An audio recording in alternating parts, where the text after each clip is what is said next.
Good morning, y'all. I'm just hanging out in a tomato tunnel right now. Uh, had a question from a friend on Facebook about pruning tomatoes, and I want to kind of show a little bit about what I do with tomatoes and how I prune them. I have them trellised. It's hard to see because of the sun, but in the high tunnels, you can do this outdoors as well by running some infrastructure above your tomatoes. But I trellis mine on a tomahawk system. I really love it. And I clip the vines to the strings and just follow the strings all the way up. Now I also prune quite heavy. I don't have my shears with me today, but and I'm going to be in here tomorrow working on on the tomatoes.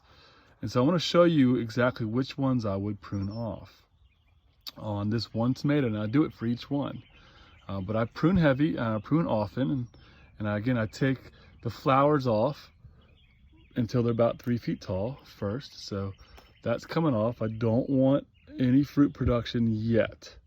I want them nice, strong, and just really taken off before I get fruit production. Next, I want to get rid of suckers. And this, for me, when I started growing tomatoes, the idea of pruning suckers is quite mystifying. I also found that if I just let my tomatoes go, I'd have enough production. I didn't worry about it. And so if you're not worried about it, don't worry about it. Tomatoes are easy.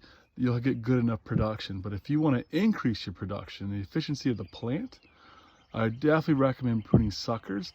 It makes them easier to harvest, and it stimulates more fruit production. And what is the sucker?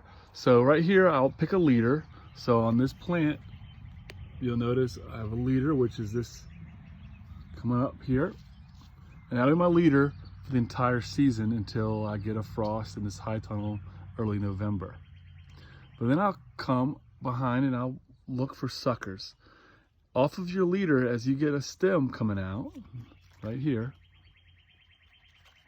as you get leaves coming out, there'll be two. And the one on top is the sucker. That's what I do not want on my plant. So I'll just pinch that off. If they're thicker, you maybe want to cut them off. There's some more flowers coming in right there. I'll take that off. And now if I had my shears with me, I'd cut this off as well. I don't want anything touching the ground, and it should be okay because it's on landscape fabric. But what you do not want is soil contact at all, or even splash up on your leaves. That will greatly reduce, by avoiding that, you reduce any disease pressure coming onto your plants.